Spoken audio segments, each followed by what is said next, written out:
Well, today we're going to be looking at the very first two recorded acts of worship in the Bible. And of course, what we're going to be looking at is the story of Cain and Abel in Genesis chapter 4. What's interesting is, even though these acts of sacrifice are very similar, they end up in entirely different places.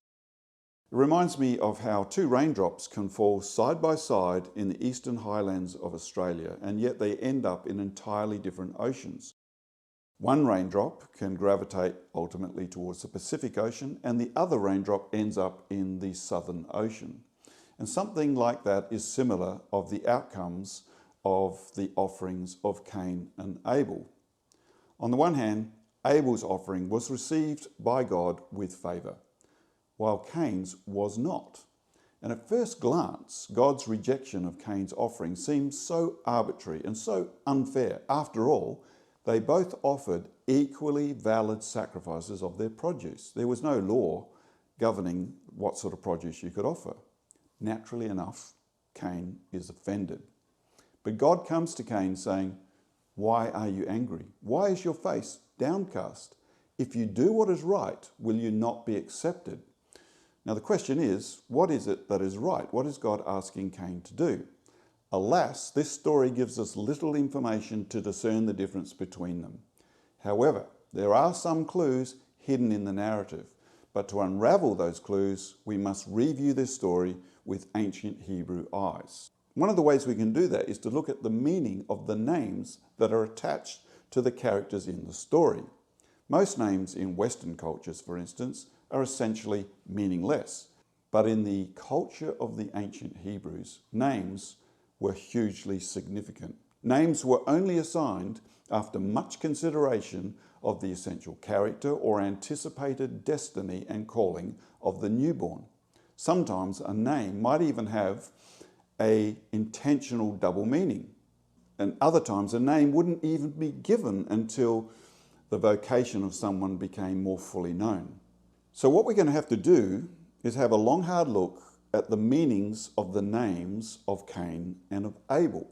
Now, Eve called her firstborn Cain, which means to make acquisition or to obtain. Eve gave him this name because she had acquired a son. However, the name takes on even more significance when we learn what Cain's occupation was. It turns out that Cain was a worker of the soil. Now, the Hebrew word worked here has a sense of toiling to produce an outcome, of forging and bending something, in this case the soil, just as a blacksmith might work a piece of iron into a certain shape. In this way, Cain was able to make acquisition of wealth as he worked the soil to his will.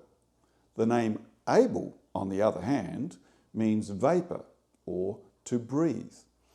And while this may have some reference to the shortness of his life, the name could also have some reference to being in tune with the natural rhythms and progression of life, just like the unconscious act of breathing in and breathing out. This also corresponds to his occupation as a herder of sheep.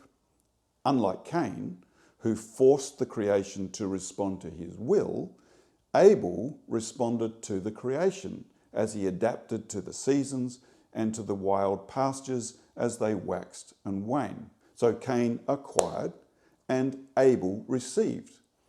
And this is the fundamental difference that represents the watershed between the two rivers of the worship in the flesh and the worship in the spirit. So there are two kinds of worship in the scriptures. And the significance of this difference is as real now as it was back in the time of Cain and Abel. Now, whenever I read a theological book, or I listen to a sermon, or I engage in worship, I want to discern which of these two spirits is at work. Is what I'm hearing in the line of Cain, or is it in the line of Abel? Is it flesh, or is it spirit? And as it turns out, discerning the difference between these two is not as difficult as I once thought. I simply ask myself this question: who is the subject and who is the object of this book or this sermon or this worship? To the casual observer, the offerings given by Cain and by Abel would appear to be essentially the same. But if we could see into their souls, see into their hearts, we would begin to notice a clear contrast. Cain used worship as a means to acquire the favour of God.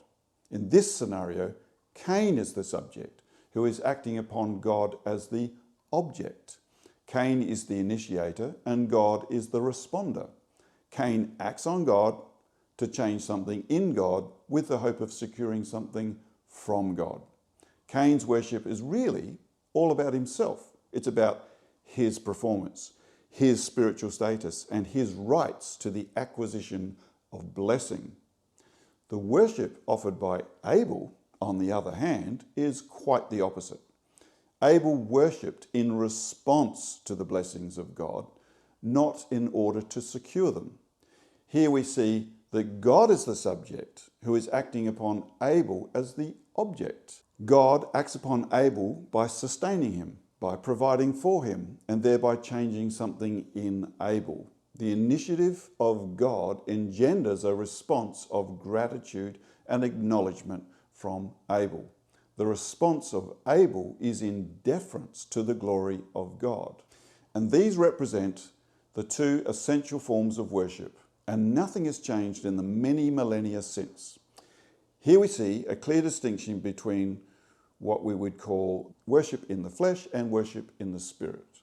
The writer to the Hebrews makes a similar observation, saying, by faith Abel brought to God a better offering than Cain. By faith he was commended as righteous when God spoke well of his offering, and by faith Abel still speaks, even though he is dead.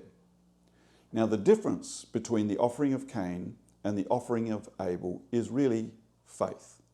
It's not what they offered, but why they offered and how they offered that makes the difference. So when God said to Cain, if you do what is right, won't you be accepted? God was not challenging Cain to live up to a higher standard. On the contrary, God was saying to Cain, give in faith. Righteousness does not begin with our actions towards God. It begins with God's actions towards us. And the only appropriate and righteous thing for us to do is to gratefully receive what God is graciously providing. And this is what constitutes the right kind of response. This is the worship in the Spirit. However, I keep on hearing that the only way that we can acquire the various blessings of God is if we would pray enough, or believe enough, or repent enough, or give enough, or love more, or be more humble. And the list just goes on and on and on and on and on. Yet it seems to me that enough is never really enough. Under this line of logic, we find ourselves on an endless treadmill of performance prerequisites in order to obtain the blessings of God. The message that comes through is do more and try harder. But the blessings of God cannot be acquired. They cannot be prized out of the hand of God by anything that we do.